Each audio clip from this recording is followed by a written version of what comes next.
رمضان آیا چار سو۔ الحمدللہ نحمدہ ونصلی علی رسولہ الکریم۔ آج میں سجدے والی آیت پڑھ کے فوراً رکوع میں چلا گیا، کیونکہ میں اعلان کرنا بھول گیا تھا کہ پہلی رکعت میں سجدہ ہے، تو اعلان کیے بغیر سجدہ کرو تو لوگ پیچھے کنفیوز ہو جاتے ہیں، اوپر خواتین بھی ہیں چھت پہ، تو گڑبڑ ہو جاتی ہے۔ تو مسئلہ یہ ہے کہ سجدے والی آیت پڑھ کے اگر آپ فوراً رکوع کر لیں تو پھر الگ سے سجدے کی ضرورت نہیں رہتی، نماز کے سجدے میں ہی سجدہ ادا ہو جاتا ہے۔ تو یہ جو سامع ہے نا، یہ کہنے لگے کہ آپ نے سجدے والی آیت تلاوت کر کے رکوع کر لیا، پہلے بھی ایسا کیا تھا، میں جاتا ہوں تو 15-20 لوگ مجھے پکڑ لیتے ہیں۔ تو میں نے کہا اگر میں اگر سجدے میں چلا جاتا نا، یہ اعلان کیے بغیر کہ پہلی رکعت میں سجدہ ہے، اور سجدے میں چلا جاتا تو 25-30 لوگ پکڑتے پھر آپ کو۔ ابھی 15-20 نے پکڑا ہے، پھر کتنے پکڑتے؟ 25-30۔ تو اس لیے یہ 15-20 ٹھیک ہیں۔ پھر یہ مجھے کہنے لگے وہ میں گیا تھا، آپ نے پہلے بھی ایسے کیا تھا، 15-20 لوگوں نے مجھے پکڑ لیا۔ تو میں نے ان سے کہا کہ چھوڑ دیا کہ نہیں چھوڑ دیا یہ بتاؤ، تو کیوں بار بار ایک بات؟ 15-20 لوگوں نے پکڑ لی، چھوڑ دیا نا، آرام سے یہاں بیٹھے ہوئے، یہ ہمارے سامنے دے، بڑے زبردست سامنے ہیں، یہ دائیں بائیں نہیں ذرا سا بھی جانے دیتا آدمی کو۔ تو اس لیے ٹینشن کو ختم کرو۔ 15-20 لوگوں نے پکڑ کے رکھا ہوا ہوتا تو پھر ہم کہتے بھائی ابھی تو میرے سامنے بیٹھے ہوئے، چاہے 100-200 لوگوں نے بھی پکڑا ہوا، لیکن اگر چھوڑ دیا تو بس ختم ہو گئی کہانی۔ اچھا بھائی، آج ہم نے 14واں پارہ پڑھا ہے رمضان 2025، اور 14ویں پارے میں ہم نے سورہ حجر اور سورہ نحل، ہاں تو چائے بھائی یہ کون سی کمپنی ہے؟ وائٹل والے نا فری پھوکٹ کی چائے پلا رہے ہیں، تو 5 منٹ کا وقفہ کر لیتے ہیں یا بیان جاری رکھتے ہیں، جس نے لینی ہے جا کے بیچ سے جا کے لے آئے، ٹھیک ہے؟ چائے پینی ہے اگر آپ لوگوں نے تو وائٹل والوں نے فری پھوکٹ میں لنگر کھولا ہوا ہے چائے کا، جو جس نے پینی ہے لے آئیں، یہیں بیٹھ کے پی لیں تاکہ فریش رہیں آپ لوگ۔ روزہ کھولنے کے بعد ویسے ہی سستی ہوتی ہے، پھر تراویح ہے، پھر جو ہے وہ بیان ہے، تو تھکاوٹ سی ہوتی ہے۔ ویسے چائے کوئی اچھی عادت ہے نہیں ہے، میں بار بار بتا دوں، جو پہلے سے پی رہے ہیں وہ پئیں، نئے لوگ شروع نہ کریں۔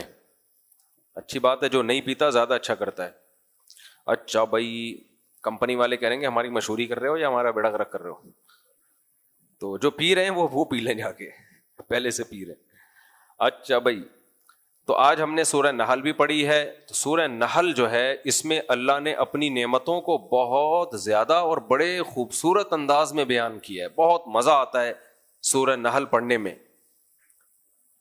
تو یہ سورج شروع کی، اللہ تعالیٰ نے فرمایا خلق السماوات والارض، جو اللہ کی نعمتیں اس میں بیان ہوئی ہیں نا، مختصر وہ آیتیں میں پڑھ لیتا ہوں، کہ پوری نعمتوں کا تو بیان بہت مشکل ہو جائے گا، سلیکٹڈ آیتیں جو ابھی سامنے آتی چلی جائیں گی وہ پڑھتا رہوں گا۔ یہ سب نعمتیں اس لیے بیان کی جا رہی ہیں کہ سائنسدانوں کے چکر میں پڑھ کے اللہ سے غافل مت ہو جاؤ، پیسے میں، دولت میں، دنیا داری میں۔ بھائی اللہ نے بنایا ہے یہ سب تمہارے لیے، یہ خود بخود نہیں ہو رہا، آٹومیٹیکلی کچھ بھی نہیں ہوتا۔ فرمایا خلق السماوات والارض خلق الانسان من نطفۃ فاذا هو خصیم مبین۔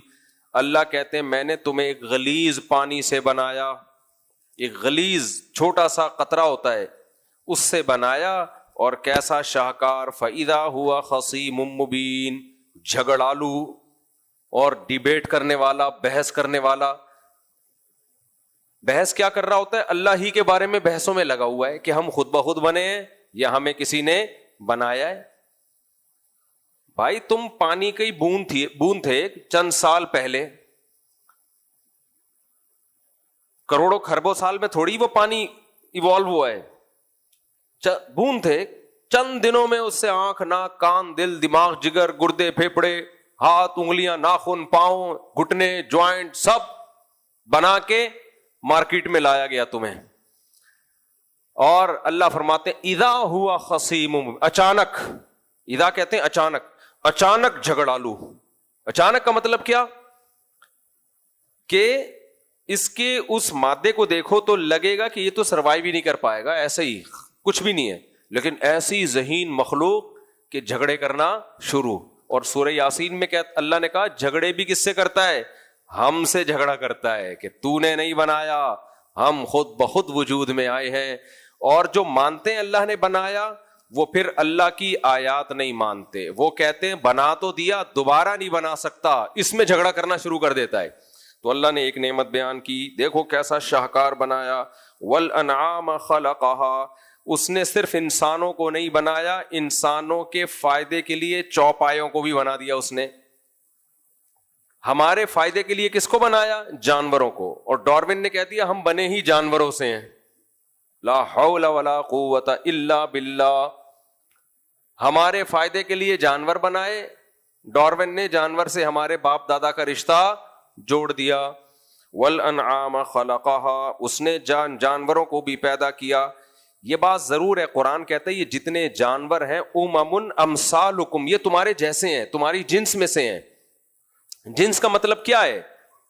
ان سب کو بنانے میں چند چیزیں کامن رکھی گئی ہیں تاکہ ہمیں ان سے انسیت ہو. سب کی آنکھیں ہوتی ہیں, سب کی ناک ہوتی ہے, اکثر کی ریڑھ کی ہڈی ہوتی ہے, چلتے ہیں, خوراک کی ضرورت سب کو, آکسیجن کی ضرورت سب کو. تو یہ مطلب نہیں ہے کہ یہ جو ہے اب تمہارا کوئی ان سے ریلیشن ہے, ایک بیکٹیریا تھا جس سے سب کچھ بنا دیا.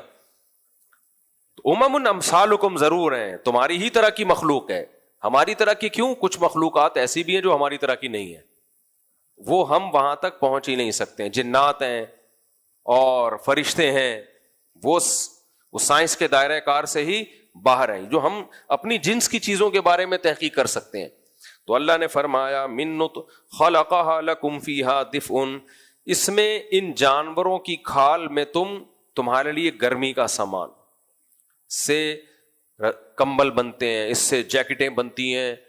پہلے زمانے میں تو اسی کے ذریعے انسان کو گرمی حاصل ہوتی تھی. وَمِنْهَا تَأْكُلُونَ, ان میں سے کچھ ایسے ہیں جن کو تم کھا بھی جاتے ہو. وَلَكُمْ فِيهِ جَمَالٌ, اور جب یہ ریوڑ لے کے صبح اپنے گھروں سے نکلتے ہو, پہلے کمائی کا یہی ذریعہ تھا, تو اس میں تمہارے لیے ایک جمال ہوتا ہے, زینت ہوتی ہے. وَحِينَ تَسْرَحُونَ, اور جب شام کو یہ ریوڑ لے کے نا بکریوں کا, بھیڑ بکریوں کا صبح چرانے کے لیے نکلتے ہو, شام کو واپس آتے ہو, اس میں بھی تمہارے لیے ایک زینت ہوتی ہے. وَتَحْمِلُ أَثْقَالَكُمْ إِلَى بَلَدٍ لَمْ تَكُونُوا بَالِغِيهِ إِلَّا بِشِقِّ الْأَنفُسِ, ان جانوروں پہ بوجھ رکھ کے دور دراز علاقوں کا سفر کرتے ہو.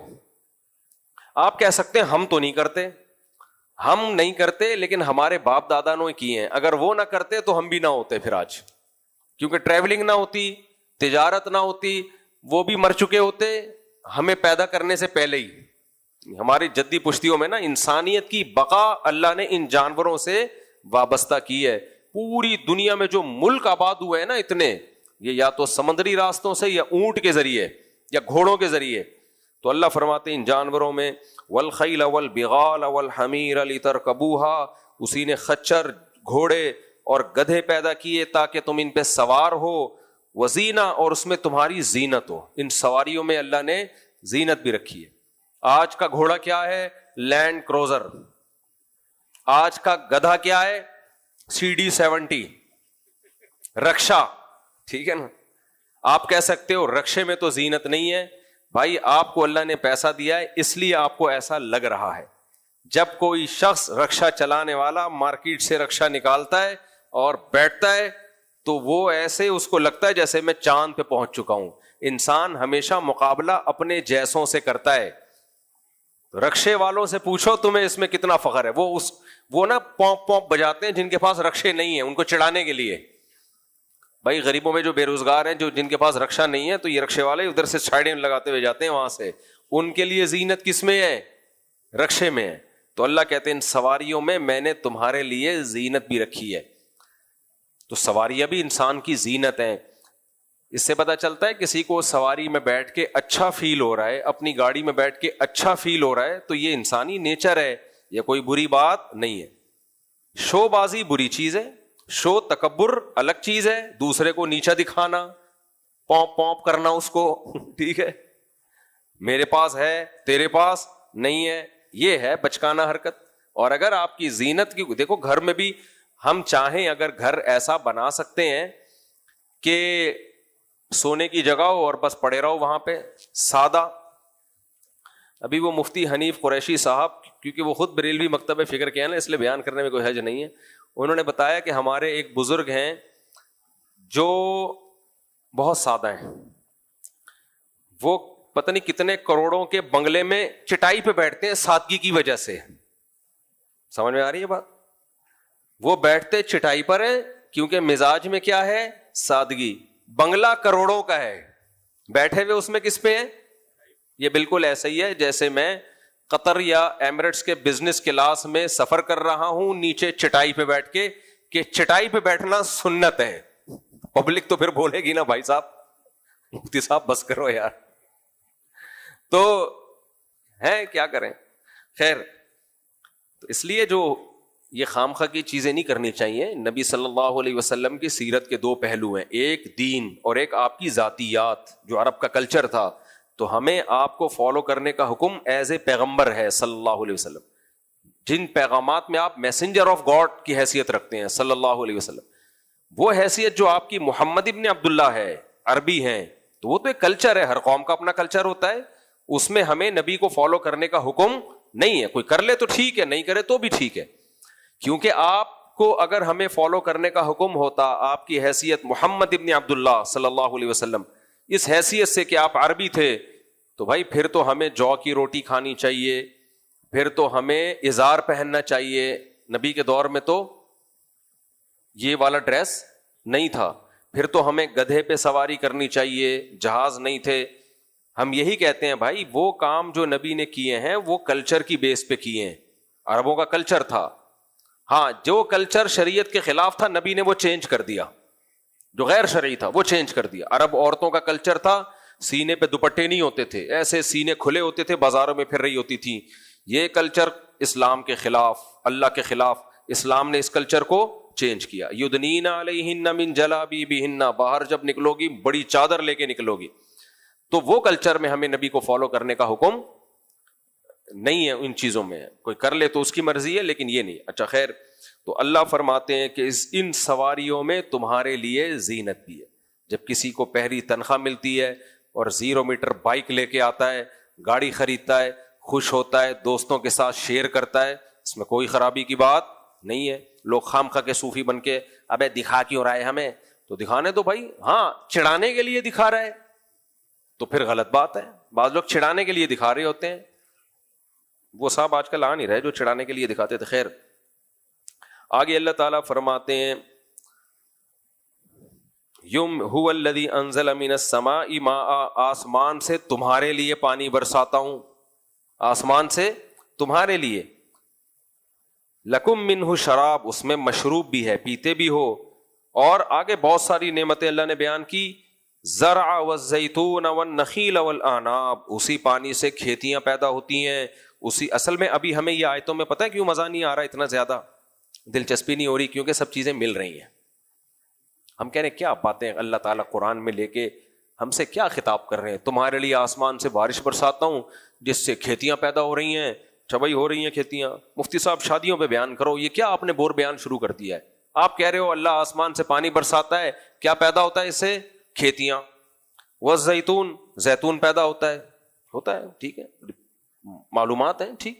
والنخیل، کھجور، صحیح ہے ہوتا ہے، پتہ ہے ہمیں کھجور پانی سے پیدا ہوتا ہے، کیا خیال ہے؟ اور والاعناب، انگور، ٹھیک ہے صحیح ہے.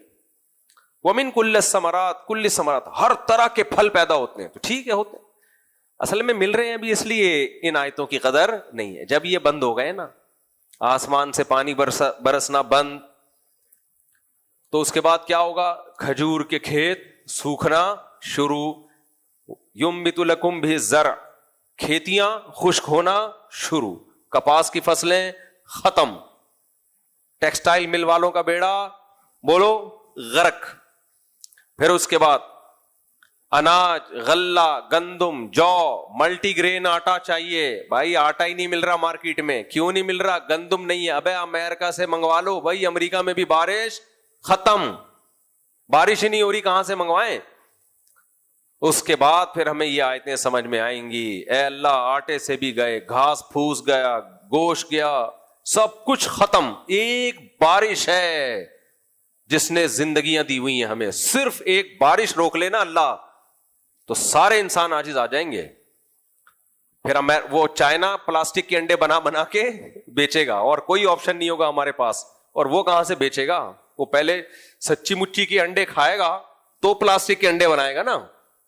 پلاسٹک کے انڈے کھا کے تھوڑی ان کی مشینوں پہ وہ کام کر سکتے ہیں. تو نتیجہ کیا نکلے گا؟ پھر ہم قرآن کھول کے دیکھیں گے اللہ نے کچھ فرمایا تھا قرآن میں. وہ یہ فرمایا تھا انزل من السماء ماء، میں ہوں جو آسمانوں سے پانی برساتا ہوں جس سے تمہارے لیے کھیتیاں پیدا کرتا ہوں، زیتون پیدا کرتا ہوں، درخت پیدا کرتا ہوں. یہ سب ایک پانی سے پیدا ہو رہے ہیں. یہ کس کی قدرت ہے؟ اللہ کی. انسان بیٹھ کے کیلکولیشن کر رہا ہے. ایکچولی پانی جب زمین میں جاتا ہے نا تو ایکچولی وہ ایک پروسیس ہوتا ہے جس کی وجہ سے پودا پیدا ہو جاتا ہے. اس پروسیس کا قرآن انکار نہیں کر رہا. وہ پروسیس بیج میں رکھا کس نے ہے؟ اللہ نے. ایسے خاندانی سافٹ ویئر انسٹال کر دیے بھائی، پانی لگتا ہے اور بیج سینے زمین کا سینہ پھاڑ کے نکل کے باہر آتا ہے. اور کیسی خوبصورت کومپل اور کیسا زبردست آہستہ آہستہ تناور درخت، پھر پھول، پھر پھل. یہ پورا ایک پروسیس ہے جس سے اللہ تعالیٰ بیج کو گزارتے ہیں. آگے اللہ تعالیٰ فرماتے ہیں وَسَخَّرَ لَكُمُ اللَّيْلَ وَالنَّهَارَ، تمہارے لیے اس نے دن اور رات کو بھی مسخر کر دیا. دن بھی تمہاری خدمت کے لیے بنایا اور رات بھی تمہاری خدمت کے لیے بنائی. اگر یہ دن ختم نہ ہو، دن ہی دن ہو، تو دیکھو تمہارا حشر نشر ہو جائے گا.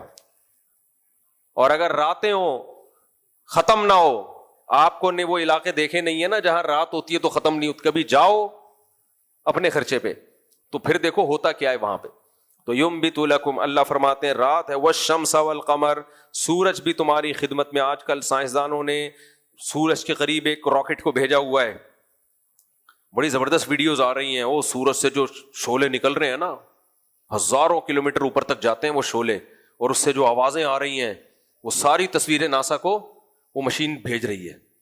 بول رہی ہے بھائی یہ آگ کا گولا ہے، ٹھیک ہے، اتنا 9 لاکھ گنا بڑا زمین سے.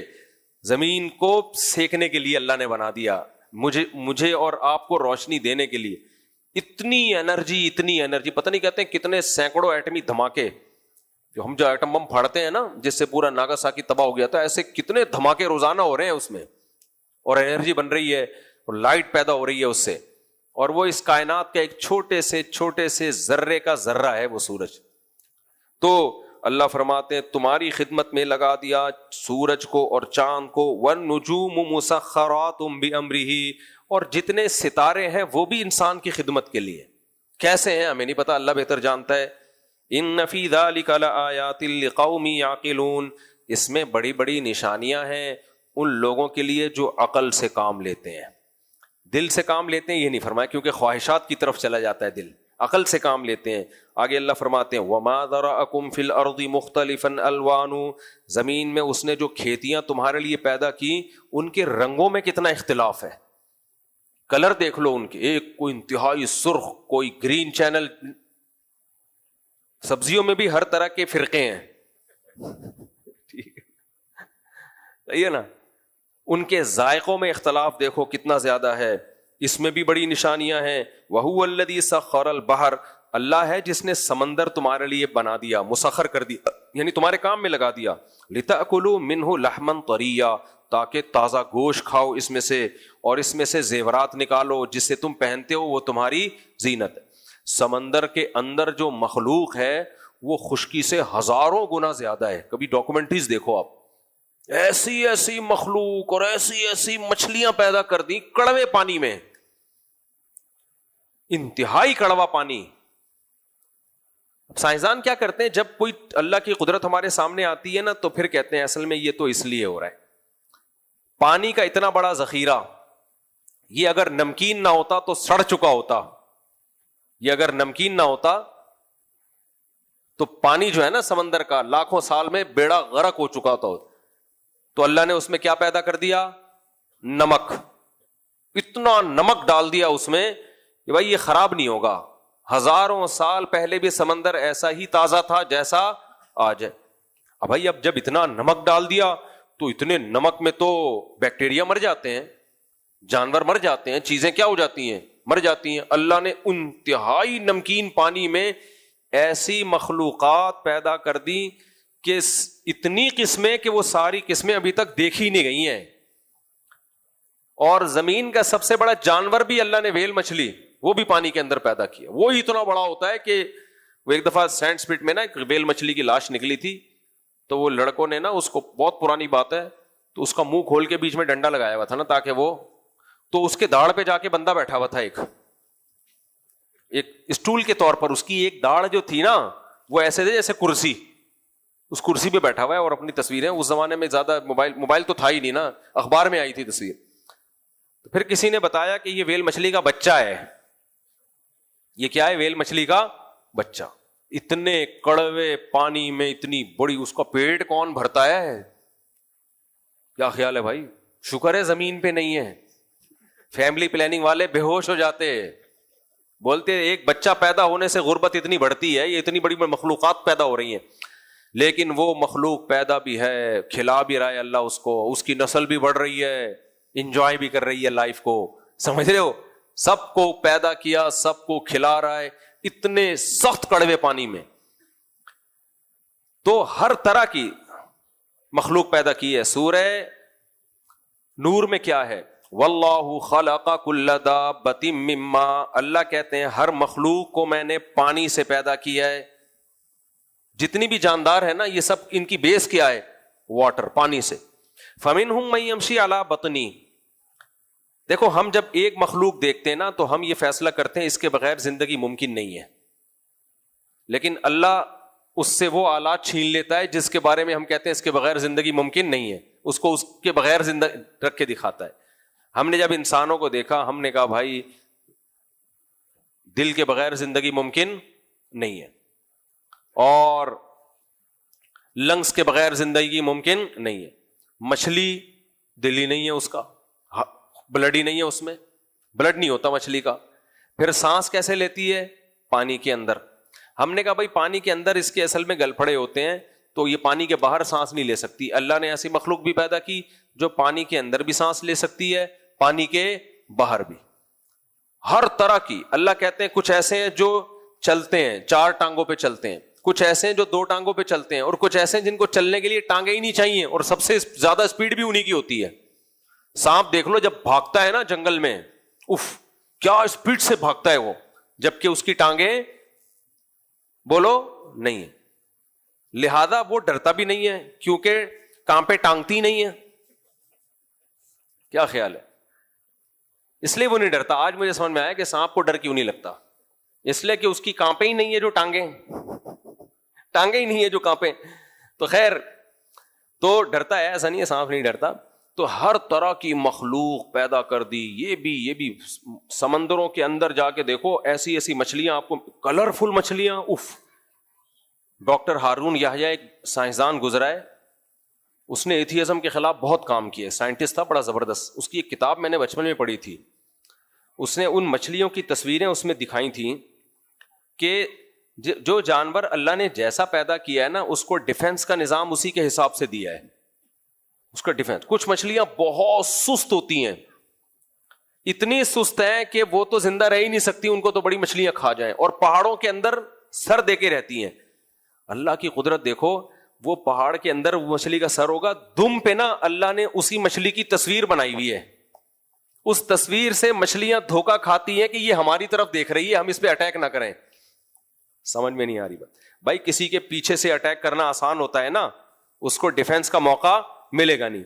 اب یہ مچھلی کی فطرت ہے منہ دینا کسی چٹان میں, تو اب اس کی دم باہر ہوتی ہے, اس کو تو بڑے آرام سے نوالا بنایا جا. بڑی مچھلی آئی پیچھے سے اٹیک کرے اور سمجھے کہ بھائی یہ تو دفاع کر نہیں سکتی, بالکل مچھلی کے چہرے جیسی تصویر اس کی دم پہ بنی ہوئی ہے, اور اس کو مچھلیاں دیکھ کے ڈر رہی ہو کہ نہیں تو ہمیں دیکھ رہی ہے, حالانکہ وہ اس کو پتا بھی نہیں کہ اللہ نے میری دم پہ بنائی ہوئی ہے تصویر. یہ بھی ایک قسم ہے مچھلیوں کی, آپ نیٹ پہ سرچ کریں گے آ جائیں گی سامنے. اور بھائی یہ ڈیفنس کا نظام خود بخود وجود میں نہیں آ سکتا, خود بخود وجود میں نہیں آ سکتا. آپ نے دیکھا ہوگا بہت سے کیڑے ایسے ہیں جو ذرا سا خطرہ بھانپتے ہیں ایک دم گھننے بن کے پڑ جاتے ہیں, دیکھا ہوگا نا آپ نے. یہ کیوں ہے؟ جتنے شکاری جانور ہیں نا زیادہ تر وہ ہلتی ہوئی چیزوں پہ اٹیک کرتے ہیں, تو اللہ نے ان کو ڈیفنس کا یہ نظام دیا کہ جہاں خطرہ ہو نا تم ایسے بن جاؤ جیسے مردہ پڑے ہوئے ہو, تو وہ جانور چھوڑ دیتا ہے پھر ان کو, وہ کہتا ہے یہ تو مرا ہوا ہے. تو یہ کہاں سے میرے بھائی, یہ خود بخود نہیں ہو سکتا. کچھ ایسے ہیں یہاں سے اٹھا کے تیر نکال کے ارطغرل کی طرح پھینک رہے ہوتے ہیں, وہ جنگلی چوہے ہوتے ہیں نا, تیر نکال کے فائر کرتا ہے باقاعدہ. ابھی میں افریقہ کے جنگلوں میں جب تھا تو وہاں ایک جانور دیکھا, اس کو پتہ نہیں کیا کہتے ہیں, واٹر کر کے کچھ, وہ کیا کرتا ہے, اس کو پانی بہت چاہیے, پانی کے قریب رہتا ہے, پانی کے قریب رہے گا تو شکار بہت ہوگا اس کا, تو اس کو اللہ نے ڈیفینس کا یہ سسٹم دیا ہے, شیر جب اس کے پیچھے بھاگتا ہے نا تو وہ پیچھے سے پیشاب مارتا ہے زور سے, وہ اتنا بدبو دار پیشاب کی پچکاری مارتا ہے کہ شیر اس کی بدبو دیکھ کے غائب ہو جاتا ہے وہاں سے. یہ اللہ نے اس کو ڈیفینس کا نظام دیا. ایک تو بڑا ہی عجیب منظر دیکھا میں نے, شیروں کی کچھار تھی, وہ جا رہے تھے کہیں شکار کرنے, آگے ہرن تھا, پیچھے سے سیٹی کی آواز آئی مجھے, جیسے وہ نہیں کراچی کے لونڈے لپاڑے کر کے سیٹی مار رہے ہوتے ہیں, بالکل ایسے آواز آئی. شاید یہ میں نے ولاگ میں بھی بنایا ہے, ویڈیو بھی میں بھی دکھائی ہے, وہ سیٹی سنائی ہے.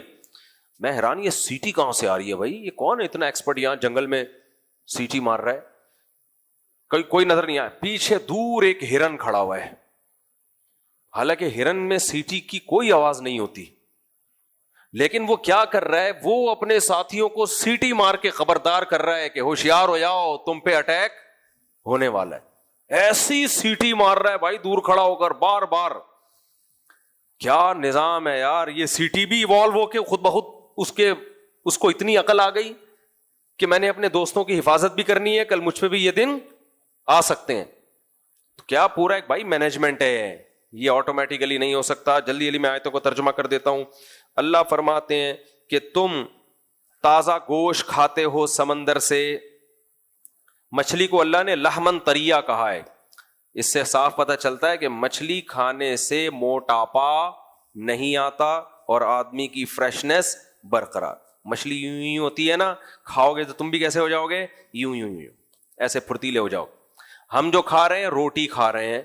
میں نے بڑی تحقیق کی ہے روٹی پہ, اپنے ذات پہ بھی. میں میڈیکل سائنس کی باتیں نہیں بتاتا, میں درس پہ فوکس کروں گا. بس ایک بات بتا کے آگے چلتا ہوں, میرے تجربوں سے فائدہ اٹھاؤ. روٹی کھانا چھوڑ دو اس زمانے میں.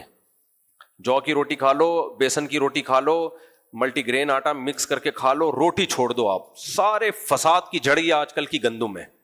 آج میں نے افطاری میں روٹی کھائی ہے بڑے دنوں کے بعد, بہت دنوں کے بعد. اتنی سستی تھی نا افطاری کے بعد, اتنی سستی تھی. حالانکہ مجھے نیند کی کمی نہیں تھی, یعنی میں پراپر وے نیند پوری کر چکا تھا, اٹھا ہی نہیں جا رہا تھا. نماز پڑھ کے گیا ہوں منزل سنانے کے لیے, سناتے سناتے سو گیا. بچے کو قرآن سناتا ہوں نا, جو تراویح میں پڑھانا ہوتا ہے, وہ سناتے سناتے سو گیا. پھر اٹھ کے بیٹھا, پھر بستر پہ لیٹا, پھر آنکھ. یہ سب کس کی بدماشی ہے, یہ گندم کی بدماشی. گندم پیٹ میں اتری اور سستی آنا شروع, کیونکہ اس میں کاربوہائیڈریٹ بہت زیادہ ہے, نشاستہ بہت زیادہ ہوتا ہے. تو اب وجہ سمجھ میں آئی, ہمارے نبی نے ساری زندگی جو کیوں کھائی ہے. جو میں یہ کارب کم ہے. ایک ابھی میں ولاگ بنا رہا تھا نا, ایک حکیم صاحب کا اسسٹنٹ تھا, وہ خود تو ماشاءاللہ اللہ نے اس کو کافی گول مٹول سا بنایا, اللہ ان کو صحت دے مزید. تو کہہ رہا تھا حکیم مرسلین کہا کرتے تھے جو کھاؤ, گھوڑا جو کھاتا ہے پھر دیکھو کیسے بھاگتا ہے. تو ہم لوگ, اور یہ وہ گندم نہیں ہے جو ہمارے باپ داداؤں نے کھائی ہے, وہ گندم یہ ہائیبریڈ گندم ہے, چینج ہو چکی ہے. اس لیے میں تو یہ مہم چلا رہا ہوں, گندم سے جان چھڑاؤ. میں بھی کوشش کر رہا ہوں. آج کھائی ہے کافی دنوں کے بعد نا, سحری میں کھا لیتے ہیں ہم, لیکن افطاری میں تو بھائی کھاؤ تو بس تراویح نہیں پڑی جائے گی پھر آپ سے. تو اس سے جان چھڑاؤ, اس میں کوئی سرخاب کے پر نہیں لگے ہوئے آج کل گندم میں. اور دوسری بہت ساری چیزیں, چنے کھا لو, کالے چنے, سفید چنے, 20 قسم کی چیزیں کھا لو اپنے خرچے پہ. یہ اپنے خرچے پہ بولنا ضروری ہے, لوگ پھر آ جاتے ہیں پیسے مانگنے. اچھا میرے بھائی, اللہ کہتے ہیں تم مچھلی نکال کے کھاتے ہو تازہ, تو ویجیٹیرین اس نعمت سے محروم. وہ مچھلی بھی نہیں کھاتا, وہ پاپڑ کھاتا ہے خالی, ٹھیک ہے نا. اللہ فرماتے ہیں وَتَسْتَخْرِجُونَ مِنْهُ حِلْيَةً تَلْبَسُونَهَا, اور ہیرے موتی نکالتے ہو, زیور کی چیزیں نکالتے ہو جو تم پہنتے ہو. تم سے مراد تمہاری عورتیں. تو اس سے بھی پتہ چلتا ہے زینت بھی انسان کی فطرت ہے. اللہ نے اس کو بھی نعمت کے طور پہ ذکر کیا. آگے اللہ نعمت بیان کرتے ہیں وَتَرَى الْفُلْكَ مَوَاخِرَ, اے مخاطب تو دیکھتا ہے سمندر میں جہازوں کو, کشتیوں کو, کہ سمندر کی لہروں کو پھاڑتے ہوئے یہ جہاز چل رہے ہوتے ہیں. لِتَبْتَغُوا مِنْ فَضْلِهِ, تاکہ تم اللہ کی روزی تلاش کرو. آج سمندر کی تجارت بند ہو گئی نا تو بھی ہمیں فاقے آنا شروع ہو جائیں گے. اتنا کچھ سمندروں کے ذریعے آتا ہے, گندم آ رہی ہے, یہاں سے چاول جا رہا ہے, وہاں سے یہ آ رہا ہے, وہاں سے یہ آ رہا ہے, سب بیڑا غرق, جہازوں پہ, ہوائی جہازوں پہ نہیں لے جا سکتے یہ سب مال ہم. اتنے بڑے بڑے پہاڑ جیسے جہاز, میں تو رہا ہوں نا پہلے پاکستان نیوی میں کچھ وقت میں رہا ہوں, تو ایسے بڑے بڑے جہاز ہم نے دیکھے, آدمی حیران ہوتا ہے. اس میں ہمیں یہ کنٹینر ایسے لگ رہے تھے جیسے ماچس کی ڈبیاں رکھی ہوئی ہیں چھوٹی چھوٹی. تو کتنا زیادہ مال سمندر کے راستے ایک ملک سے دوسرے ملک ہم ٹرانسفر کر دیتے ہیں. تو اللہ کہتے ہیں اس سے لاکھوں کروڑوں لوگوں کا روزگار وابستہ. ایک صرف سمندری جہاز سے کتنے لوگوں کا, سمندری جہاز کا کپتان, سیکنڈ آفیسر, تھرڈ آفیسر, پھر وہاں جو انجینئرز ہیں, پھر جو پائلٹ ہے, جتنے لوگ ہیں, پھر جو ملازمین ہیں ان کی روزی روٹی الگ, پھر وہاں سے کسٹم والوں کی روزی روٹی الگ, پھر وہاں سے جب یہ مال صدر کی مارکیٹ میں آتا ہے جتنے دکان پہ بیٹھے ہوئے ہیں ان کی روزی روٹی الگ, پھر ان دکانوں سے خرید کے جو پہناتے ہیں ان کی روزی روٹی الگ, کتنا کچھ. پھر یہ جنرل اسٹوروں پہ آتا ہے مال, لاکھوں کروڑوں لوگوں کی روزی اس سے وابستہ ہے. اللہ کہتے ہیں یہ سمندر کس نے بنایا تمہارے لیے, اگر یہ خشکی ہی ہوتی تو یہ نہ ہوتا. یہ ایسے خشکی اگر ہوتی, بائی روڈ ہم امریکہ جا رہے ہوتے آٹے کی بوریاں لے کے, راستے میں انتقال ہو چکا ہوتا, ہمارا انتقال ہو جاتا ہمارا. تو اللہ فرماتے ہیں لِتَبْتَغُوا مِن فَضْلِهِ وَلَعَلَّكُمْ تَشْكُرُونَ, تاکہ تم شکر کرو میرا. ہم نے یہ سب چیزیں پڑھ کے ہم کیا کیا, ہم نے پوری سائنس پڑھ لی ہم نے, لیکن خدا کا شکر ادا نہیں کیا ہم نے. آگے اللہ فرماتے ہیں وَالْأَلْقَى فِي الْأَرْضِ رَوَاسِيَ أَن تَمِيدَ بِكُمْ, زمین میں بڑے بڑے پہاڑ ڈال دیے تاکہ زمین کا بیلنس خراب نہ ہو. وَسُبُلًا, اور اس نے نہریں بنا دی, دریا بنا دیے. کہاں کہاں سے پانی نکل رہا ہے, پہاڑوں کے اوپر سے پانی نکل کے آ رہا ہوتا ہے, وہاں تک پانی پہنچا دیا اللہ نے, پوری زمین کو آباد کر دیا. اور سبلن, راستے بنا دیے تاکہ تمہیں سیدھا راستہ ملے. ایسی بھی کھنڈرات زمین بن سکتی تھی, کھنڈروں پر مشتمل کے ٹریک ہی نہ بنا سکتے ہم اس میں, ایسا بھی ہے. وعلامات وبالنجم هم يهتدون, فرمائے ستاروں سے تم راستے معلوم کرتے ہو. افمن يخلق كمن لا يخلق, اللہ کہتے ہیں بتاؤ جس نے سب کچھ بنا دیا وہ اور وہ جس نے کچھ بھی نہیں بنایا, دونوں برابر ہو سکتے ہیں؟ ہم مخلوق کو وہ حق دے رہے ہوتے ہیں جو خالق کو دینا ہے. خدا کے مقابلے میں کبھی بیوی, خدا کے مقابلے میں کبھی ماں, خدا کے مقابلے میں کبھی باپ, خدا کے مقابلے میں کبھی باس, خدا کے مقابلے میں کبھی کلچر, خدا کے مقابلے میں کبھی پیسہ, کبھی لالچ. اللہ کہتے ہیں, اور جو مشرک ہیں وہ خدا کے مقابلے میں قبروں کو, خدا کے مقابلے میں بتوں کو. اللہ کہتے ہیں یہ ساری مخلوق کو ایک طرف رکھو اور ایک اللہ جس نے سب کچھ بنا دیا, تو دونوں میں تمہاری نظر میں کوئی فرق نہیں ہے کیا؟ کیسی زبردست آیت ہے. افمن یخلق, بھلا جس نے پیدا کیا, کمن لا یخلق, وہ اس کے برابر ہو سکتا ہے جس نے کچھ بھی نہیں بنایا. سب سے سپیریئر کون ہے بھائی؟ اللہ. جب منگیتر بولے آپ کی کہ داڑھی کاٹ لو, نہیں بھائی پہلے کون ہے؟ بولو نا اللہ. شوہر بیوی کو بولے پردہ چھوڑ دو, پہلے کون ہے بھائی؟ اللہ ہے. اللہ کہتے ہیں افمن یخلق, شوہر نے پیدا تھوڑی کیا تمہیں, نان نفقہ دے رہا ہے نا, وہ بھی اللہ کے نے دے رہا ہے تو دے رہا ہے وہ. اللہ بارش بند کر دے تو نہ اس کو نان نفقہ ملے گا نہ تمہیں ملے گا. سب سے سپیریئر کون ہے؟ اللہ ہے. آگے اللہ فرماتے ہیں وَإِن تَعُدُّوا نِعْمَةَ اللَّهِ, ہم نے تو چند نعمتیں گنوائی ہیں اور آگے بھی کچھ نعمتیں آ رہی ہیں. اگر تم اللہ کی نعمتوں کو شمار کرنا شروع کر دو, لا تحصوها, شمار نہیں کر سکتے. ابھی ملی ہوئی ہیں تو قدر نہیں ہے. جو نعمت چھنتی ہے نا اس پہ انسان روتا ہے. تھوڑی دیر کے لیے فرض کر لو آنکھ کی نعمت چھن جائے, اللہ نہ کرے, دنیا اندھیری. تھوڑی دیر کے لیے فرض کر لو سننے کی طاقت چھن جائے, ختم. یہ تو بڑی بڑی نعمتیں, چھوٹی چھوٹی نعمتیں بھی چھن جائے نا برباد. آج تو لوگوں اے سی چھین لو نا لوگوں کے گھروں سے, ایئر کنڈیشن. میں حج پہ گیا ہوں نا تو اے سی ویسی بند ہو گیا, تو چیخیں نکل گئی لوگوں کی. 4 منٹ نہیں بیٹھ سکتے آج کل پنکھے کے بغیر. ویسے کراچی والوں کو تو اللہ نے بڑا اس میں حوصلہ دیا ہے, تو پنکھے کے بغیر نہیں ہم بیٹھتے. پنکھا ہوتا ہے, چل نہیں رہا ہوتا. ہم بھی ایسا نہیں کہ پنکھا ہوتا ہے چل نہیں رہا ہوتا وہ. تو کیسی اللہ نے ہم سب کو نعمتیں دی ہیں. اللہ فرماتے ہیں ان اللہ لغفور الرحیم, واقعی اللہ معاف کرنے والا رحم کرنے والا ہے. یعنی ان نعمتوں کا تقاضا تو یہ تھا کہ ذرا سی نافرمانی کرتے فوراً عذاب دے دیتا, لیکن مہلت دیتا رہتا ہے وہ. آگے اللہ فرماتے ہیں کہ تم اللہ کے سوا جن کو پکارتے ہو انہوں نے تو کچھ بھی نہیں بنایا ہے بھائی. اموات غیر احیاء, مردے ہیں یہ, جن بتوں کو تم پکار رہے ہو وہ بھی مردے, زندہ بھی نہیں ہے. وما یشعرون ایان یبعثون, ان کو یہ بھی نہیں پتا کہ انسانوں کو دوبارہ زندہ کر کے کب اٹھایا جائے گا. الہکم الہ واحد, ایک تمہارا معبود ہے جو سب کا خالق ہے. تمہارا معبود صرف ایک ہے, دوسرا کوئی عبادت کے لائق نہیں ہے. آگے ہم چلتے ہیں, سورت بہت لمبی ہے. آگے اللہ نے اس میں جگہ جگہ بہت زیادہ نعمتوں کا تذکرہ ہے. فرمایا ان لکم فی الانعام لعبرہ, اس تمہارے لیے جانوروں میں بھی عبرت کا سامان. نسقیکم مما فی بطونہ من بین فرث ودم, ان کے گوبر اور خون سے ہم بیچ سے دودھ نکالتے ہیں. کھلاتے کیا ہو؟ چارہ ہے بھائی, سوکھا چارہ کھلاتے ہو, نکلتا کیا ہے؟ چکنا گاڑھا دودھ. سائنسدان یہاں بھی افلاطونیاں بقراتیاں ڈاکٹر لوگ پیش کرتے ہیں, ایکچولی جب یہ گھاس جاتی ہے تو ایکچولی اس سے یہ بلڈ بنتا ہے, پھر بلڈ سے یہ ہوتا ہے, پھر فلانا ہوتا ہے, ایکچولی اس سے پھر دودھ آ جاتا ہے. تو کھربوں سال میں بھینس نے اپنے آپ کو ایسا بنا دیا ہے. آج کل نا یہ بہت زیادہ پھینکی جا رہی ہے. ہر ڈاکٹر جو مذہبی بھی ہیں وہ بھی یہ بات کر رہے ہیں, جو مذہبی ڈاکٹر ہیں نا نماز روزے والے وہ بھی ہے. یار یہ بھینس دودھ کیسے؟ اصل میں کھربوں سال میں نا بھینس نے اپنے آپ کو ایوالو کرتے کرتے یہ کر دیا ہے. بس کرو, خدا کے لیے جھوٹ بولنا بند کر دو. خدا کا انکار کرنا ہے کسی اور طریقے سے کر دو, یہ نہیں ہو سکتا. یہ ایوالو ہونے کا نتیجہ نہیں ہے. اتنی بہترین مشین وجود میں آ گئی ہے.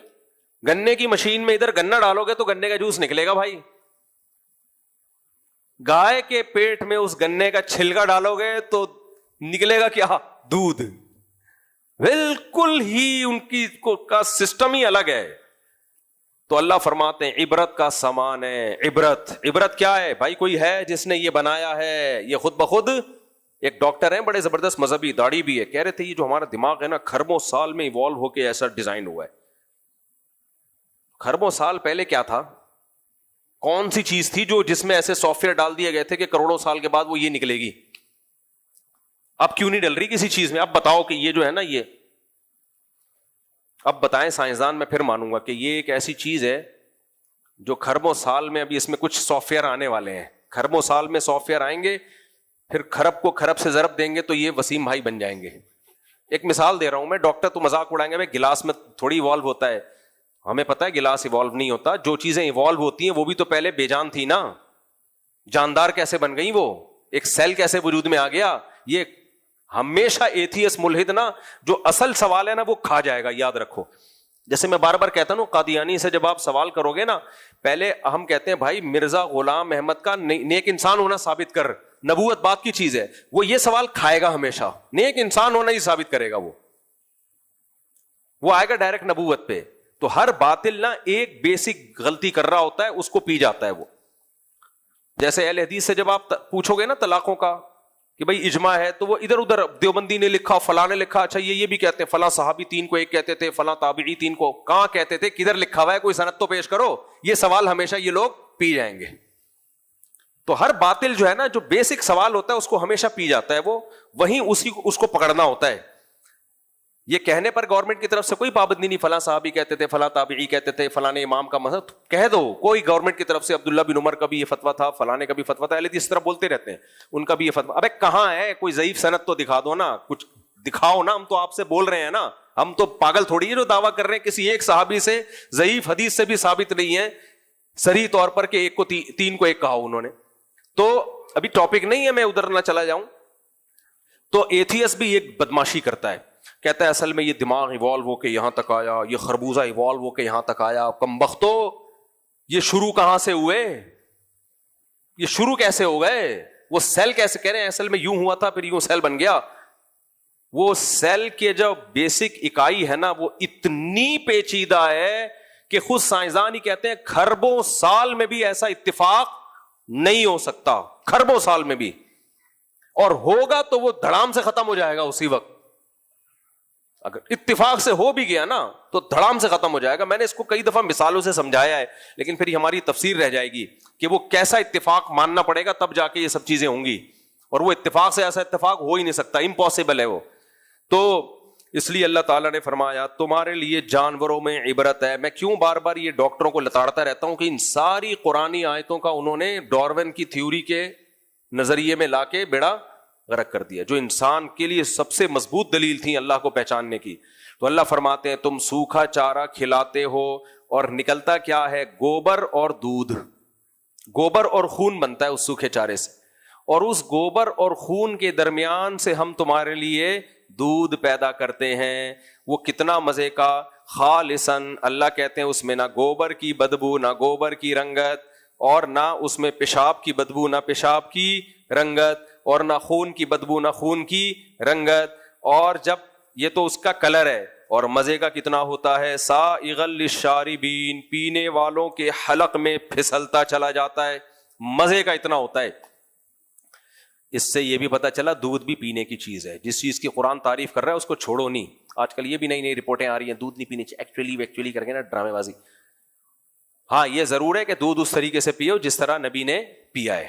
نبی نے دودھ کھانے کے طور پہ استعمال کیا ہے. ایسا نہیں ہے کہ ہم 2 پراٹھے کھائیں اس کے بعد 1 گلاس دودھ پئیں. یہ والا دودھ اسلام میں ثابت نہیں ہے. میں نے دودھ کے بارے میں جتنی حدیثوں کی تحقیق کی, جتنی حدیثیں نکالی, اس پر ایک بیان بھی دیا تھا. ایک ہاسپٹل میں میرا ڈاکٹروں میں بیان تھا.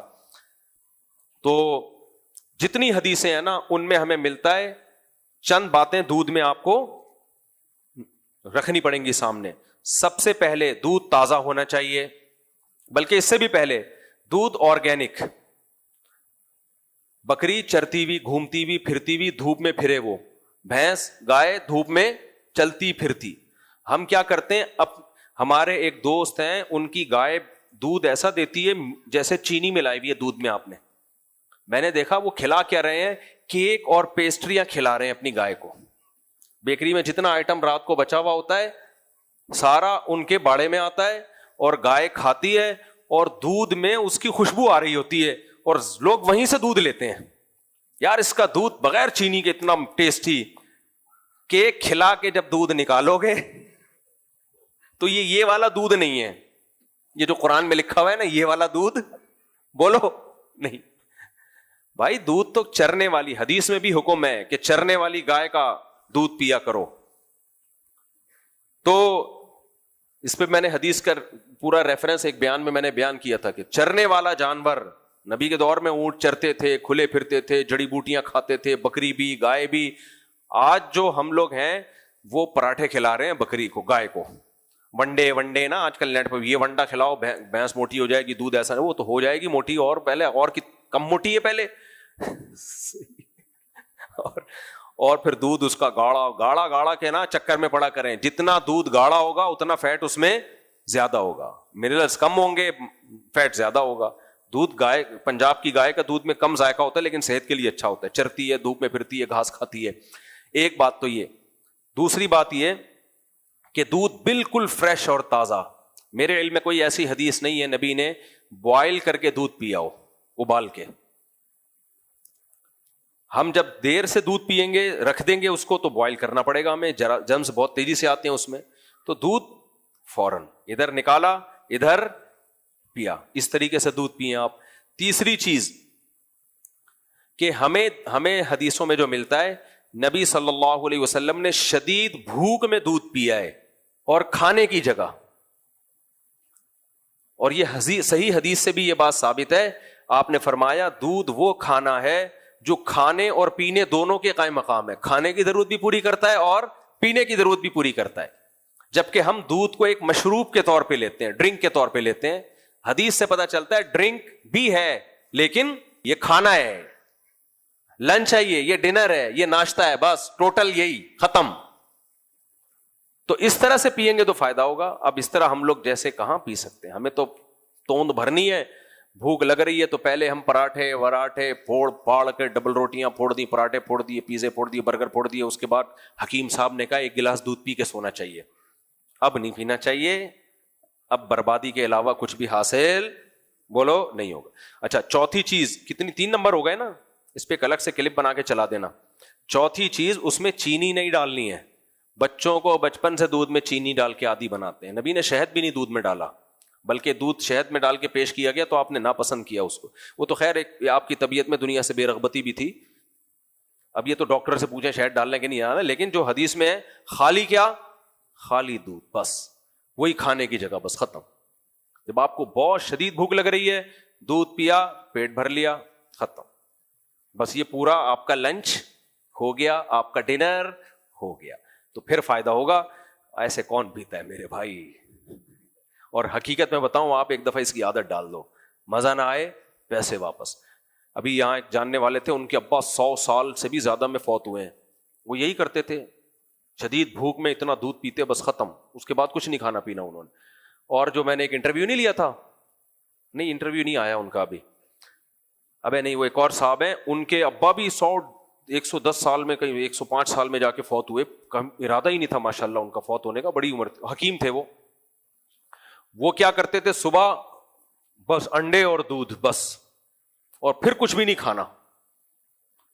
کم, تبھی ہم کہتے ہیں کم کھاؤ کوالٹی کھاؤ. ہم زیادہ کھانے کو فوکس کرتے ہیں, کھانے کی کوالٹی نہیں دیکھتے. میں بھی یہ باتیں کر رہا ہوں, آپ سمجھ رہے ہو سب پتہ نہیں, باتیں کر رہا ہوں میں, ہم بھی آگے پھوڑ پھاڑ دیتے ہیں. چلو, تو باتیں کرنے پر گورنمنٹ کی طرف سے کوئی پابندی نہیں, باتیں تو اچھی کرے نا انسان, دودھ کو بدنام نہ کرے, کیونکہ دودھ جو نبی نے پیا ہے وہ اس طریقے سے پیا ہے. اچھا ہم آگے چلتے ہیں. آگے اللہ تعالیٰ فرماتے ہیں ان فی ذلک لآیہ, ہاں, ومن ثمرات النخیل والعناب واوحى ربک الی النحل. اللہ کہتے ہیں دیکھ تیرے رب نے شہد کی مکھی کو وحی کر دی ہے, اس کے دل میں اللہ نے ڈال دیا ہے. کیا ڈال دیا ہے؟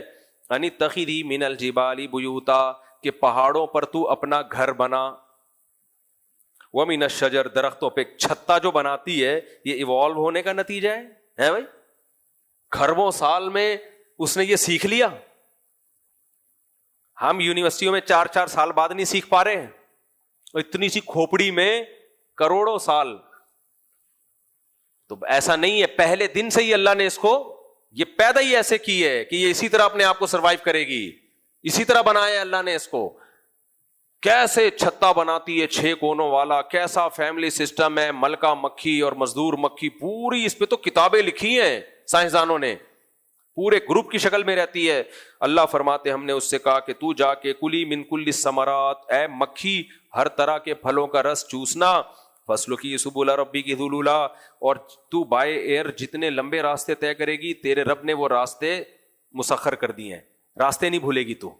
اتنی دور دور نکلتی ہے نا مکھی, انہی ٹریک پہ چلتی ہوئی واپس آتی ہے. یہ کیسے سیکھ لیا اس نے کروڑوں سال میں؟ کوئی نہ کوئی لاجک یہ پھینک دیں گے سائنسدان لوگ. یہ کہیں گے ایکچولی پہلے وہ آتی تھی تو راستے میں ہلاک ہو جاتی تھی, تو بہت ساری مکھیاں ہلاک ہو گئیں, ایک پہنچنے میں کامیاب ہوئی تو پھر اس کے دماغ نے خود بخود اگلی نسل میں یہ نالج شیئر کر دی. ہمارا بچہ انجینئر بن جاتا ہے, اگلی نسل میں وہی پکوڑے ہی بیچ رہا ہوتا ہے. وہ کیا خیال ہے؟ تو ایسا نہیں ہوتا.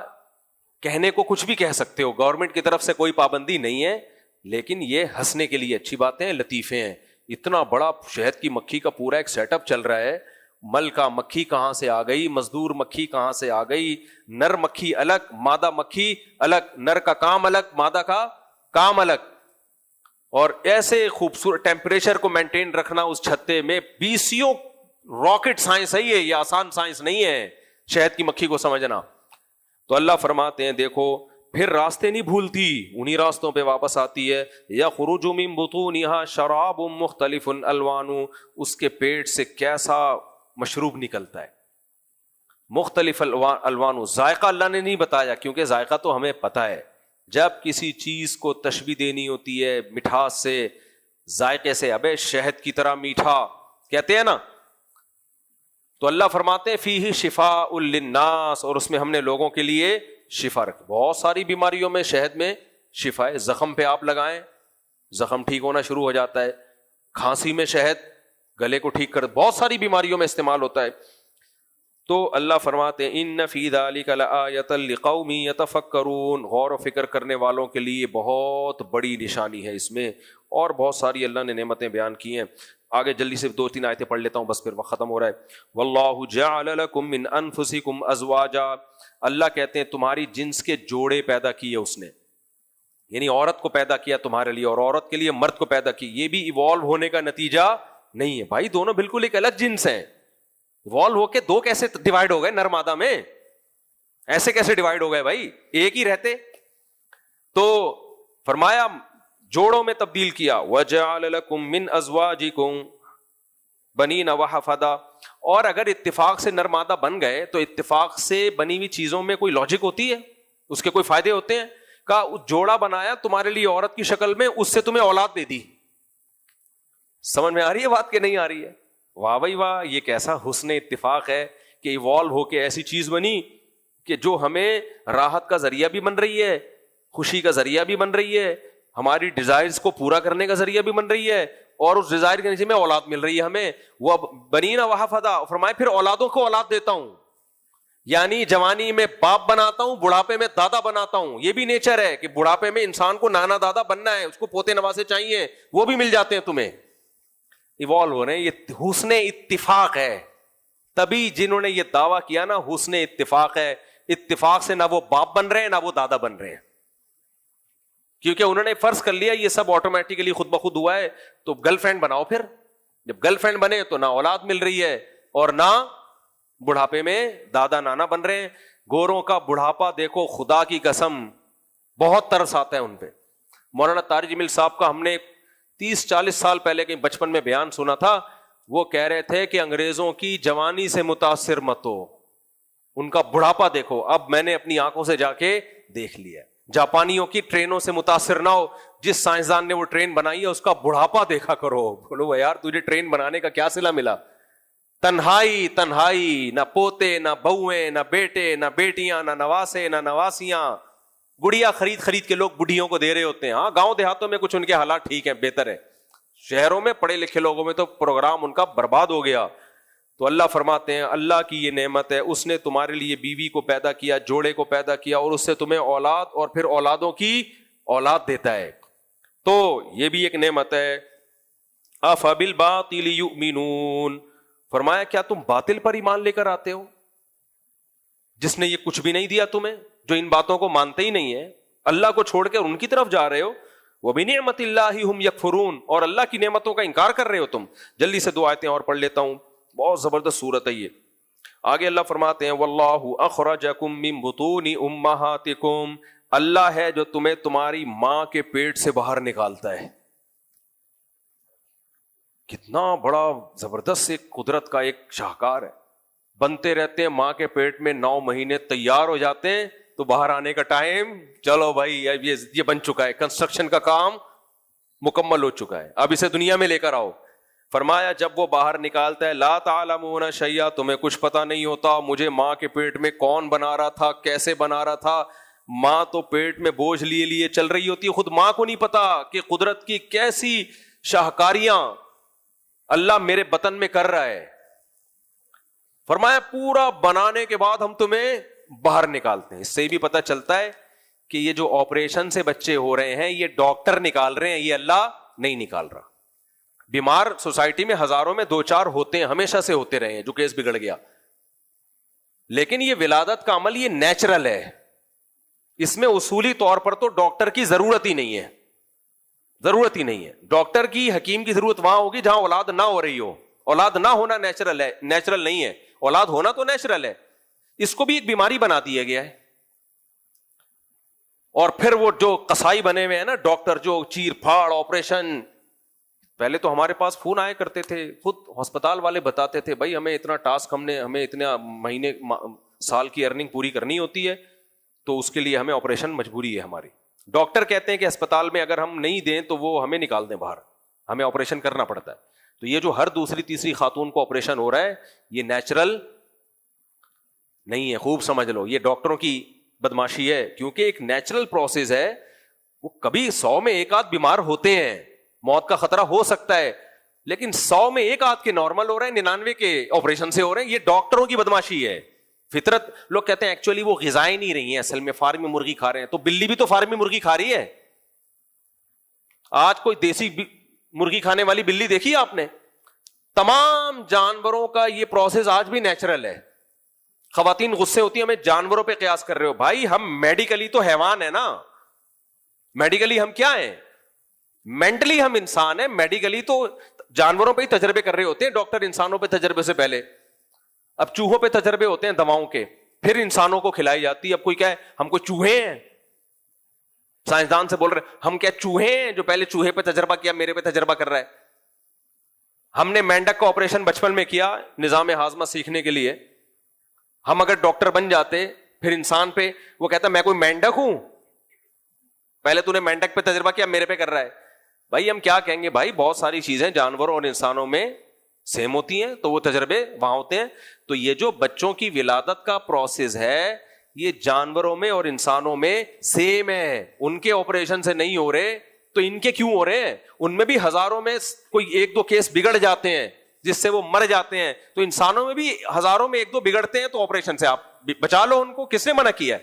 لیکن ہزاروں میں ایک کا آپریشن نہیں ہو رہا, ایک نارمل ہو رہا ہے ہزاروں میں. اور جس عورت کے 2 بچے نارمل ہو گئے, تیسرا اس کا بھی آپریشن سے. تو یہ بدماشی ہے ڈاکٹروں کی, حرام خوریاں ہیں ڈاکٹروں کی. جامعہ رشید والوں نے ایک ہاسپٹل کھولا تھا, میٹرنٹی ہوم کھولا. اس میں کیا ہوا, ایک کیس آیا اور بڑے ایماندار ڈاکٹر بٹھایا کہ بھائی بہت احتیاط سے نارمل ڈیلیوری ہوگی. ڈاکٹر نے بولا 100% آپریشن ہے. وہ خاتون غصے میں باہر چلی گئی, ٹیکسی میں ہی بچہ پیدا ہو گیا اس کے نارمل. جامعہ رشید والوں نے ہاسپٹل ہی بند کر دیا کہ ہمیں بدنام کریں گے یہ ڈاکٹر لوگ. اپنے گھر کی باتیں نہیں بتانی چاہیے. میرے گھر میں ابھی بچے کی ولادت تھی 1.5 سال پہلے, میں یورپ میں تھا, گھر والوں کا فون آیا, والدہ آ گئی, ہمارے ریلیٹو آ گئے, ہاسپٹل لے کر گئے. لیڈی ڈاکٹر نے بولا 100% آپریشن ہے, یہ نارمل کیس نہیں ہے, آپ کی جان چلی جائے گی, یہ ہو جائے گا. میرے پاس فون آیا یورپ میں, میں نے کہا بھائی میں کچھ نہیں کہتا اس بارے میں. گھر والوں نے ہمت کی, یہیں کا ہاسپٹل میں نام بھی بتا سکتا ہوں, فائدہ نہیں ہے بتانے کا. گھر والوں نے کہا نہیں, والدہ کو لے کے دوسرا ہاسپٹل چینج کیا, نارمل ڈیلیوری ہو گئی. صحیح ہے نا؟ تو میرے ساتھ میں تو 19:15 کی رپورٹ لے کے ایسے ہی تھوڑی گھوم رہا ہوں میں. 19:15 کی رپورٹ, ڈاکٹروں کی بدماشیاں ہیں, اس کے خلاف احتجاج کرو. سمجھ رہے ہو آپریشن سے بچے پیدا ہونے کا نقصان کتنا ہوتا ہے؟ عورت کو ہوتا ہے سب سے پہلا نقصان اس کی فزیکل فٹنس کی ایسی کی تیسی. آج خواتین کتنا فٹنس کا خیال کرتی ہیں, ویٹ نہ بڑھے اور یہ نہ ہو اور وہ نہ ہو. آپریشن کے بعد سب سے پہلا سائڈ افیکٹ کیا ہوگا؟ ویٹ. تو اور آگے پھر بچوں پیدا ہونے میں مسائل.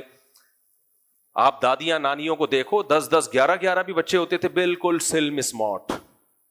یہ جو نیچرل ڈیلیوری ہے نا, نارمل ڈیلیوری, اس سے عورت کے کو کوئی نقصان نہیں ہوتا. 10 کے بعد بھی وہ, میں نہیں کہہ رہا 10 ہو جائیں, 10 کے بعد بھی وہ ایسی ہی لگے گی جیسے پہلا بچہ ہوا ہے, کوئی فرق نہیں, کیونکہ نیچرل ہے. تو لیکن آج ڈاکٹروں نے اس کو ایک دھندا بنا لی, اور باہر ملکوں میں نہیں ہے یہ. ہانگ کانگ میں, چائنا میں, جو ہمارے ریلیٹو میں بتاتے ہیں, وہاں تو عورت کہہ رہی ہوتی ہے آپریشن کرو, ڈاکٹر کہتا ہے نہیں, کیونکہ اگر ڈاکٹر نے آپریشن کر دیا اس پہ کیس ہو جائے گا. پیشنٹ کے کہنے کے باوجود آپریشن نہیں کرتے, کیس ہو جائے گا کہ کمبخت ایک نیچرل تھا, تو نے یہ کہ عورت ہے, یہ کوئی بکرا نہیں ہے, کسائی, تو کسائی نہیں ہے کہ جب چاہے جہاں سے. جب بکرا ہم ذبح کرتے ہیں تو کبھی ہم یہاں سے کاٹ رہے ہوتے ہیں, کبھی یہاں سے کاٹ رہے ہوتے ہیں, تو وہاں کیس ہو جاتا ہے. امریکہ میں, کینیڈا میں, جاپان میں کیس ہو جاتا ہے. صرف ہمارے انڈیا کا مجھے نہیں پتا کیا چل رہا ہے, ہمارے ملک میں بدماشی ہے, دبا کے بدماشی ہو رہی ہے. تو کوئی ہوتے ہیں کیس 2-4 ایسے بھی ہوتے ہیں, 100 میں 1 آدھ ایسے ہوتے ہیں جن میں آپریشن نہیں ہوا تو موت کا واقعی خطرہ ہوتا ہے. 100 میں 1 ہونا چاہیے وہ, یہاں 100 میں 1 نارمل ہے, 99 کیا ہے بدماشی. تو یہ ڈاکٹر کیوں کرتے ہیں؟ ایک تو یہ وجہ میں نے بتائی, پیسہ کمانے کے لیے. دوسری وجہ, ڈاکٹروں کے پاس ٹائم نہیں ہوتا. جو نارمل ڈیلیوری ہے اس میں بعض دفعہ یہ ہوتا ہے 1 ہفتہ بعد آنا, بھائی چلو 10 دن بعد آنا. ڈاکٹر کہتا ہے میں تیرے پاگل بیٹھا ہوا ہوں یہاں. جو لیڈی ڈاکٹر ہے نا گائنی کی, وہ کہتی ہے چھوڑو یار اس کو, لاؤ مارکیٹ میں, ابھی ٹائم نہیں ہے ہمارے پاس. صحیح ہے, اور بھی بہت سارے غم ہے زمانے میں. تو یہ سب بدماشی ہے, تو اس کا حل ہونا چاہیے, اس کے خلاف آواز اٹھاؤ. چلو میرے بھائی, اب پیشنٹ تو ڈاکٹر سے لڑ نہیں سکتا نا. ڈاکٹر کہتے ہیں موت کا خطرہ ہے, وہ کیا کرے گا بھائی؟ خطرہ ہے تو اب کیا کریں, وہ تو ڈر گیا بیچارہ, اس کا تو وہ تو رسک تھوڑی لے گا وہ, کیونکہ بعض دفعہ ہوتا بھی ہے خطرہ, بعض دفعہ ہی ہوتا ہے, اتنا نہیں ہوتا جتنا ان لوگوں نے بنا دیا. بس آیت کو میں مکمل کرتا ہوں. تو اللہ نے فرمایا اخرجکم من بطون امہاتکم, اللہ نے تمہیں تمہارے ماؤں کے پیٹ سے باہر دنیا میں لاتا ہے. لا تعلمون شیئا, تمہیں کچھ بھی پتہ نہیں ہوتا اس نے کیسے تمہیں بنایا, کتنی بڑی تمہیں نعمت دے دی زندگی کی, سب کچھ کر رہا ہوتا ہے, اور تم بڑے ہو کر اسی کو بھول جاتے ہو. پھر آگے اللہ فرماتے ہیں الم یروا الی الطیر مسخرات فی جو السماء، دیکھتے نہیں یہ پرندے ہواؤں میں کیسے اڑتے ہیں، فضا میں کیسے بیلنس ان کا قائم ہوتا ہے. آپ نے دیکھا چیلوں کو کیسے کبھی یوں اترتے ہوئے اپنے پروں کو جیسے جہاز میں نہیں پیچھے پر نکل رہے ہوتے ایسے ہی یہ روکتے ہیں. تو یہ کیسے ہواؤں میں اڑ رہے ہیں. ما یمسکہن الا اللہ، ہواؤں میں ان کو اللہ کے سوا کوئی بھی نہیں تھامتا. ان فی ذلک لآیات لقوم یؤمنون، اس میں ایمان ڈالنے والوں کے لیے بڑی بڑی نشانیاں ہیں. اور بھی بہت ساری اللہ نے اپنی نعمتیں بیان کی کہ کیسے تم جانوروں کے چمڑوں سے گھر بناتے ہو، یوم ظعنکم و یوم اقامتکم، ایسے موویبل گھر ہوتے ہیں جو سفروں میں بھی تمہارے کام ہوتے ہیں. آج بھی لیدر کی کتنی چیزیں ہیں، ہم بستر لے کے چلے جاتے ہیں سفروں میں، بچھا لیا لیٹ گئے، یہ سب کی سب چیزیں جو میٹیریل ہے وہ اللہ کا بنایا ہوا ہے. اور فرمایا گرمی سے بچانے کے لیے الگ، سردی سے بچانے کے لیے الگ. اللہ کہتے ہیں یعرفون نعمت اللہ، یہ سب اللہ کی نعمتوں کو جانتے ہیں پہچانتے ہیں. ثم ینکرونہا، اور پھر ایسے بن جاتے ہیں جیسے ہم جانتے ہیں، گھننے بن جاتے ہیں. جب ان کے سامنے بتایا جائے نا بھائی یہ اللہ کی نعمتیں، ایک دم ایسے ہو جائے گا جیسے ہمیں کو پتہ ہی نہیں ہے کیا ہو رہا ہے. کوئی بات نہیں میرے بھائی، ابھی کچھ بھی نہیں ہوگا، موت کے بعد سب سامنے آ جائے گا. اللہ ہمیں اس دن سے پہلے سدھرنے کی توفیق عطا فرمائے. کافی آج کے لیے یہ اعلان ایک ہے بھائی، سن لیں. مفتی صاحب خالہ کی نواسی سے رشتہ جائز ہے؟ ہاں جائز ہے. خالہ کی جب بیٹی سے رشتہ جائز ہے تو اس کی بیٹی سے بھی جائز ہے. کزن میرج کے خلاف نا ہمارے دیسی لوگوں نے بھی بولنا شروع کر دیا ہے، یہ ان سے بھی 4 ہاتھ آگے ہوتے ہیں. ابھی ایک کلپ آیا کزن میرج میں ایکچولی یہ ہے فلانا ہے ڈمکانا ہے، تو لمبی ڈیٹیل سے میں ویڈیو تو ایک ریکارڈ کروا چکا ہوں. لڑکی جب 35 سال کی ہو جائے نا تو اس کے اولاد ہونے میں رسک کزن میرج سے بھی زیادہ ہے. اولاد کے افیکٹڈ ہونے میں، معذور ہونے کا رسک وہ کزن سے بھی زیادہ ہے. تو جب بھی کزن میرج کے بارے میں آپ سے کوئی بات کیا کرے نا، اسلام نے کزن میرج، یا آپ کزن سے شادی کرنا چاہ رہے ہو اور کباب میں ہڈی بن رہا ہو کہ نہیں اس سے یہ ہوگا فلانا ہوگا ڈمکانا ہوگا، تو بولے کہ بھائی یہ ریسرچ ہے کہ 35 سال کی لڑکی اگر ہو جائے تو اس سے اولاد میں بھی معذوری، بچے کے معذوری کا امکان زیادہ ہوتا ہے، اور وہ امکان کزن میرج کی نسبت زیادہ. تو جتنے بھی ملحد اور دیسی اور یہ ٹوپی ڈرامے لوگ چل رہے ہیں آج کل، یہ لوگ لڑکی کی جلدی شادی کے قائل نہیں ہیں. یہ سمجھ رہے ہو؟ بی بی سی کی رپورٹ میں نے خود پڑھی تھی، ایک سائنسی رپورٹ تھی کہ لڑکی کی بالغ ہونے کے بعد جتنی کم عمری میں شادی ہوگی اولاد کے ہیلدی ہونے کے چانس اتنے ہی زیادہ ہیں. مگر اس رپورٹ کی بیس پہ ان کمبختوں نے، بے غیرتوں نے کبھی جلدی شادی کو پروموٹ کیا ہے؟ کزن کے پیچھے ہاتھ دھو کے پڑے ہوئے ہیں، کیونکہ مسلمانوں کا فیملی سسٹم بہت مضبوط ہے. میں مانتا ہوں کزن میں کچھ چانس ہوتا ہے، لیکن وہ رسک اتنا کم ہے کہ اس کی بیس پہ سوسائٹی میں جو کزن میرج کو ختم کرنے کے نقصانات ہیں وہ زیادہ ہیں. کزن میرج میں طلاق کا چانس کم ہوتا ہے، آپ دیکھے بھالے ہوتے ہیں، بہت سارے مسائل. نہیں پسند ہی نہیں ہے کزن تو ایک الگ بات ہے. تو اس لیے یہ ان لوگوں کی باتوں میں آنے کی بالکل ضرورت نہیں ہے. اور مشاہدے سے بڑھ کر کیا دلیل ہوگی؟ مسلمانوں میں ہمیشہ سے شادیاں کس میں ہوتی آ رہی ہیں؟ کزنوں میں. کتنے لنگڑے لولے ہیں بھائی، کتنے معذور ہیں. وہی ریشو ہمارے ہیں جو ان کے آئے، جو غیر مسلموں کے یہاں ریشو ہے وہی ہمارے ہیں. میں مانتا ہوں چانس ہوتا ہے، لیکن وہ رسک، جو فائدے ہیں نا، ہمیشہ جب کوئی کام کیا جاتا ہے تو اس میں رسک کتنا ہے اور بینیفٹس کتنے ہیں، دونوں کو پلس مائنس کر کے فیصلہ کیا جاتا ہے. اس کی مثال ہے 35 سال کی لڑکی کی اگر اولاد ہوگی تو بچے کے معذور ہونے کا چانس ہے، معذور بچے کے پیدا ہونے کا چانس ہوتا ہے. لیکن ملحد لوگ اس کے، یا ایتھیسٹ لوگ یا لبرل لوگ اس کے خلاف اس لیے بولتے ہیں بھائی اگر ہم یہ بولیں گے تو 35 سال کی لڑکیوں سے پھر شادی نہیں کرے گا کوئی. سمجھ رہے؟ پھر تو ان کی اولاد ہی نہیں ہوگی، پھر تو مسائل کھڑے ہو جائیں گے. تو یار ہوتا ہے تو وہ اتنا کم ہوتا ہے کہ ہونے دو. تو ہمارے یہاں بھی کزن میرج ہوتی ہے اور اس میں رسک ہے، ہوتا ہے، لیکن وہ اتنا کم ہوتا ہے کہ اس کی بیس پہ ہم شادیاں نہیں روک سکتے. اس سے شادیاں روک لیں گے، وہ رسک جو اس کے جو نقصانات ہیں وہ زیادہ ہیں. تو ان کو تو فیملی سسٹم سے کوئی لینا دینا ہی نہیں ہے نا، تو ان کے لیے تو کوئی مسئلہ نہیں ہے. سمجھتا ہے کہ نہیں سمجھتا ہے بس. مفتی سے خدمت سے ایک بیٹی، مجھ سے پہلے ایک بیٹی پیدا ہوئی جس کا نام انم رکھا، وہ انتقال ہو گئی، تو اب جب دوبارہ دوسری بیٹی پیدا ہوئی اس کا نام دوبارہ انم رکھنا کیسا ہے؟ آپ ذرا رہنمائی. جائز ہے. انم پارٹ 2 یہ رکھ، وہی نام جو پہلی بچی کا تھا وہی دوسری کا بھی رکھا جا سکتا ہے، کوئی حرج نہیں ہے اس میں، جائز ہے. ہمارے ایک استاذ تھے، استاذ تو نہیں بس استاذوں کی طرح تھے، انہوں نے اپنے ایک بیٹے کا نام محمد رکھا، دوسرے کا نام بھی محمد، تیسرے کا نام بھی محمد، چوتھے کا نام، 5-6 بیٹے ہوئے ان کے.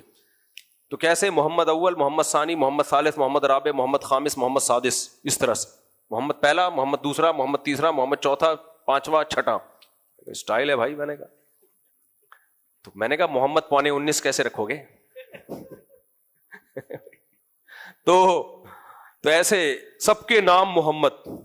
اور پہلے ایسا بہت ہوتا تھا، جو بیٹے کا نام وہی باپ کا نام، محمد ابن ایسے چلتا تھا. لیکن باہر سے کنفیوژن بہت ہوتی ہے، الگ الگ رکھ لو تو وہ زیادہ اچھا ہے. چلو بھائی، سبحان اللہ.